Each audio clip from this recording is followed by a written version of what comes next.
हाय, आप सभी लोगों का स्वागत है मेरे चैनल पे। मेरा नाम है मानस हजारे। तो गाइस, कश्मीर में फिर से आतंकी हमला हुआ है।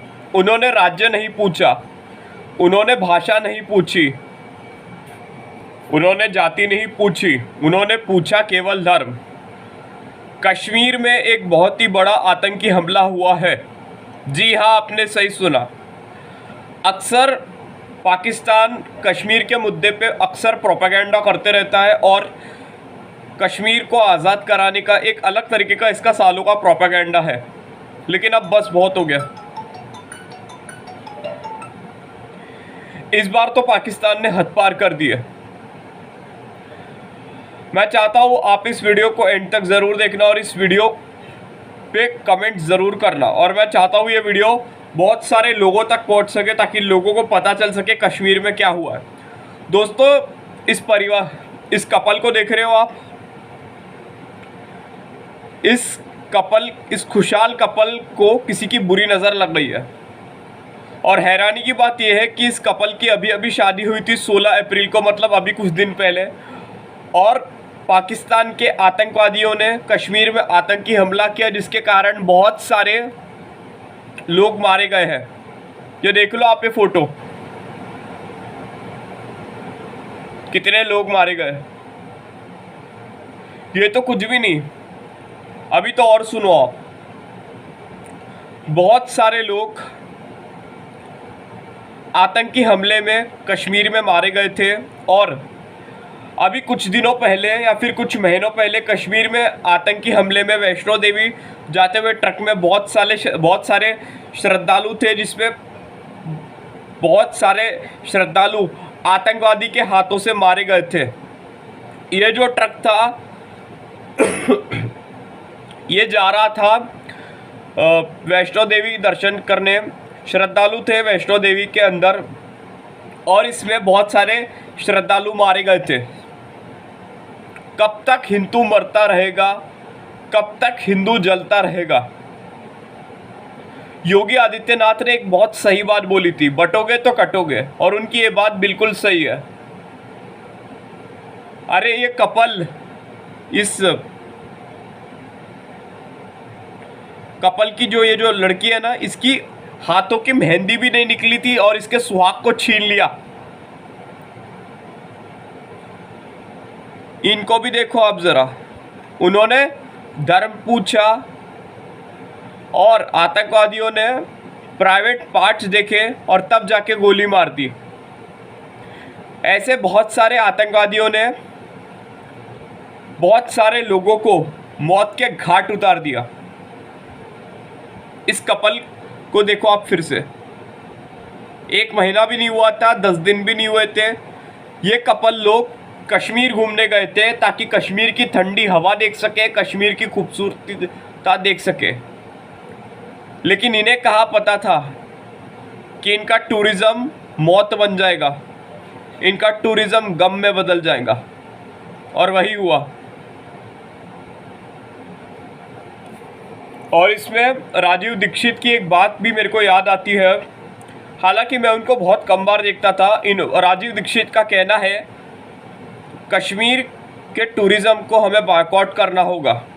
ये बात तब मैं ठीक से उनकी समझ नहीं पाता था, लेकिन फिर आज समझ में तो आई गई है।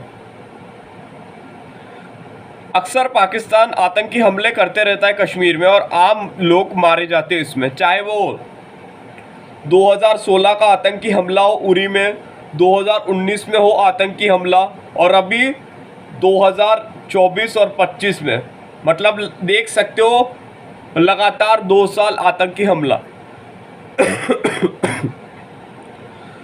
अब इस बार तो भाई साहब पाकिस्तान को करारा जवाब देना ही पड़ेगा। पता है तो ये जा रहा है सिंध नदी का पानी जो था, नदी जो थी, सागर जो था, झरना जो था, वो रोक दिया गया है भारत सरकार द्वारा। और एक फिल्म आ रही है जिसमें फवाद खान और अपनी ये भारत की सबसे फ्लॉप और सो कॉल्ड एक्ट्रेस वानी कपूर, इस फिल्म का क्या करना चाहिए ये आप ही बताइए मुझे।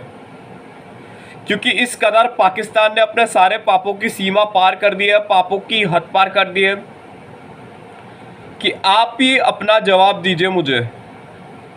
मैं कहूँ ना भाई साहब, तो आप सब, आप आम जनता, आप आम ऑडियंस, आप ही हो जो कि इस फिल्म का कुछ कर सकते हो। मैं तो कहता हूँ ऑडियंस जितने भी भारत की देश की है वो सब बॉलीवुड का बहिष्कार करें, बॉलीवुड को बायकॉट करें, बॉलीवुड को नज़रअंदाज करें और बॉलीवुड एक्ट्रेस पर का बहिष्कार करे इस कदर, क्योंकि ये लोगों में तो अकल नाम की चीज़ तो है नहीं भाई साहब। पाकिस्तान से जिस कदर एक्टर लाते हैं, एक्ट्रेस लाते हैं। अभी कुछ सालों पहले 2016 में जब उरी आतंकी हमला हुआ था तो पाकिस्तान के एक्ट्रेस सॉरी, एक्ट्रेस को बैन कर दिया गया था। लेकिन अब जब फिर से आतंकी हमला हुआ, एक बार नहीं भाई साहब, बैक टू बैक 2 बार, ये तो भाई साहब कतई सहन नहीं किया जाएगा, कतई बर्दाश्त नहीं किया जाएगा, क्योंकि कश्मीर भारत का था, भारत का है, भारत का रहेगा। पीओके चाहिए भाई साहब इस बार पूरा। और मेरी ये विनती रहेगी प्रधानमंत्री नरेंद्र मोदी से कि वो सख्त कार्रवाई करे, सख्त एक्शन ले। बस अब बहुत हो गया, ये आतंकवाद, ये जिहाद, ये वायलेंस, ये देखा नहीं जाएगा भाई साहब। अब उन जिहादियों ने क्या किया, मर्दों को काट दिया, मर्दों को जान से मार दिया और महिलाओं को छोड़ दिया। कब तक हिंदू मरता रहेगा, कब तक हिंदू सहन करता रहेगा, ये मुझे समझ में नहीं आता भाई साहब। और ये जो फिल्म है ना, इसको बहिष्कार करो आप। ये जितने भी बॉलीवुड के सो कॉल्ड एक्टर एक्ट्रेस, मैं तो इन्हें एक्टर एक्ट्रेस भी नहीं कहता, मैं तो इन्हें देशद्रोही कहता हूँ, क्योंकि ये लोग दुश्मन देश के साथ रहते हैं, दुश्मन देश के साथ संबंध बनाए रखते हैं, कांटेक्ट बनाए रखते हैं। लेकिन भाई साहब ये कतई सहन करने लायक नहीं है, क्योंकि जितने भी लोग कश्मीर घूमने जाते हैं, दूसरे शहर घूमने जाते हैं, ये तो कतई सहन करने लायक नहीं है, क्योंकि अब हम बर्दाश्त नहीं करने वाले हैं।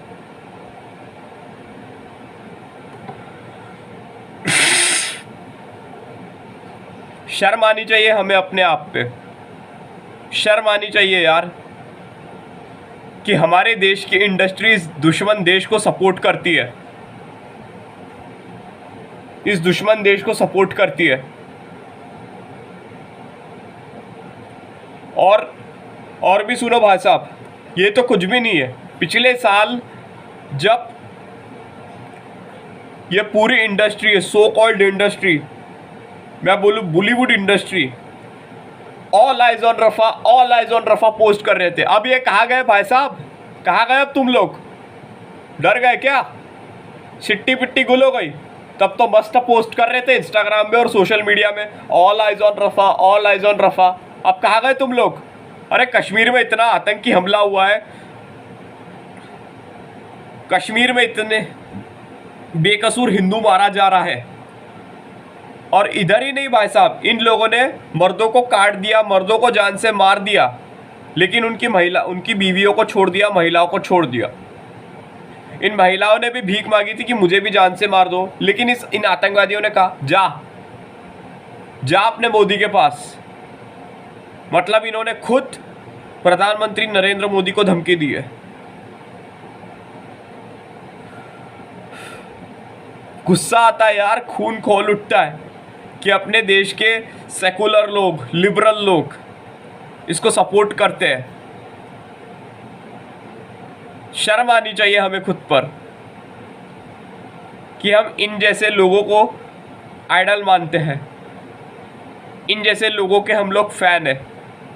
मैं बॉलीवुड इंडस्ट्री की बात कर रहा हूँ, क्योंकि बॉलीवुड इंडस्ट्री के अब हेटर्स बढ़ रहे हैं। शर्म आनी चाहिए।